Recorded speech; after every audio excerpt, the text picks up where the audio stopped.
Barbershop. Yeah. Like, that was like your first As probably a breakout role. Yeah, How'd you get that? Tell me a little about the Barbershop journey. Okay, so everything is tied to a bigger story. That's the story of my life, sadly. I come out to LA just to see what it's like, because I had been doing New York for about 4 or 5 years at that point, and I felt like I had kind of reached a ceiling in terms of meeting with casting directors and getting, certain jobs and all this other stuff. And I'm out in LA for about 3 weeks taking meetings and stuff like that, and I'm playing basketball with Russell Hornsby, right? And Russell's like, yo, blood, you heard of this movie called Barbershop? And I was like, nah. He was like, Russell's from Oakland, so just so you know. He was like, yo, get your people to get you in on this. And I was like, all right, tell me about it. He was like, so-and-so is casting this. I was like, okay, cool. So I asked my manager, and my manager says, oh yeah, I just worked with her. That's a good look. So I was like, okay, cool. So they were able to get me a pre-read.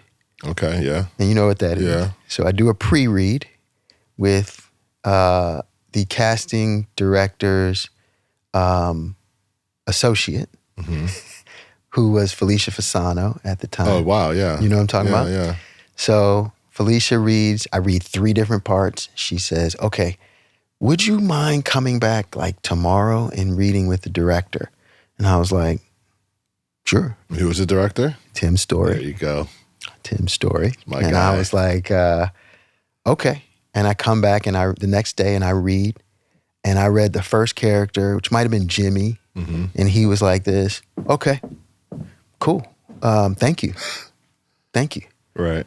And I was like, I have 2 other parts that I'm supposed to read for. He was like, okay. And so he let me read for the other 2 parts. And then all he said to me after I read all 3 parts was, nice choices. And I said, thank you.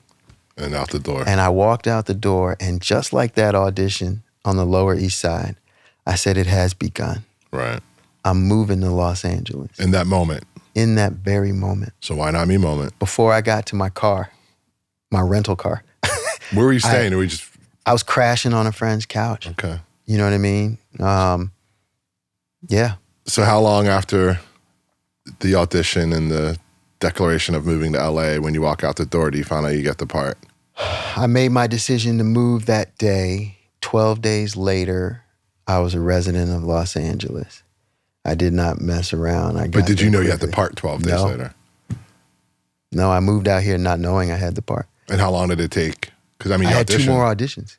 Oh, they brought you back 2 more times? They brought me back 2 more times. Did you even go back to New York to get your shit? Yeah, I went back. Okay. After that, I was about to leave LA. My time was almost up anyway. Got it. So I was going back to LA. Okay. And back to New York. Yeah. And like I said, I just started looking at apartments. I started trying to figure out a way to make it work. And I ended up taking a spot, sight unseen. And like I said, I went back to New York, packed up my stuff, came back to LA 12 days later. And then a week after I had been here and I started having anxiety attacks and stuff, I realized I got a call saying, call back for Barbershop. I was like, okay, cool. And then I got another call back and I was like, all right, cool. And I still hadn't booked a job. Right. And then right before I booked, I got a job on an HBO pilot that Steve Buscemi was directing. Oh, dope. And I got that from a callback the day before I moved out of New York. So some of that, back then it took a long time. By the way, though, let's just point out, though, it's pretty awesome that you had this HBO gig and then eventually get the Barbershop gig within the first couple months of moving. No, it's exceptional. It's, you get that, right? No, it's not normal. Yeah, like you never had a non-acting job since you moved out. No, and back then people told you don't go to LA without a job. Yeah. They told you do not do that. Right. Do not go out there without a job. And I came out here without a job. And within 2 months you had 2. A month, I'd say a month or so in, I got the HBO gig. Right. And then I went to go shoot that. And while I'm shooting that, I found out I got Barbershop. And then you're off. Then Too Fast, Too Furious. Yeah. Which And then, I almost messed that up. How? I told Neil Moritz I didn't want to do it. Why? I was like, I'm sorry, I was being artistic and shit. I didn't think it was like, I was petty. John Singleton, rest in peace, King John. He wanted me to do the movie, and I was like, yeah, but you're not giving me the part I want. Mm-hmm. So it's pretty Come on, man. audacious for a young, right? up-and-coming actor. This is a young dude right here, right? And it was the entitlement I felt, right? Mm-hmm. So I was like, I wanted this part that Ludacris got, right? And, it was like, nah, play this part. And I was like, nah, I don't want to do that. Neil Moritz called No me. job. Neil Moritz, I had no job waiting Right. for me at this point. And you're right? like, nah, I'm good. But Neil On this Moritz massive called studio me. movie. Yeah, Neil Moritz calls me and says, come to my office. You know what I mean? And I sit down with him and he shows me the world. I hadn't seen the first one. Wow. So I had no context, right? I had no context. You just didn't want to do that shit. I was just like, nah, you know what I mean? Giving my role to a rapper, nah, I'm cool. I'm good with that. You know what I mean? Yeah. I was like, clearly y'all don't know what y'all doing. You know what I mean? I was just that naive. And Neil talked me into it. And it's I'm so grateful he did. And even more importantly, when I got to set, it was Luda Mm-hmm. who was probably the nicest person to me.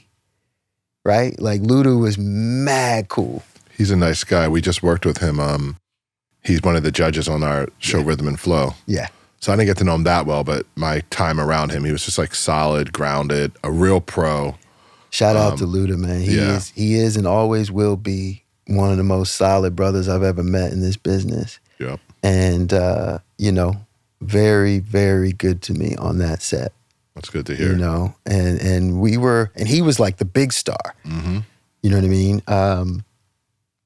So I did that movie. Did you meet Paul Walker, I guess? That's the first time I worked with Paul. The second time would be Takers. Mm-hmm. One of the nicest people you ever meet in this business. Somebody who kind of showed you don't have to do all that. You don't have to be an asshole to be successful. Yeah. Now, as naive and entitled as I was, there is some brilliance and method to my madness because as you can see, Luda is in Fast 10. Yep. Right, you got that part. Is in Fast 10. Yep. And mine still remains in Fast 2. Yeah. So, he got about 8 more movies than I did. Checks on checks on checks. Yeah, right, right. I'm when I see him on his plane, I'm kind of like, oh. This brother has a hangar and a plane. I'm just like, Like we just shot on his plane. I wasn't wrong to No, want you weren't that wrong. role. Now that you put it in that perspective, I'm wasn't like, wrong you were to want brilliantly that role. correct.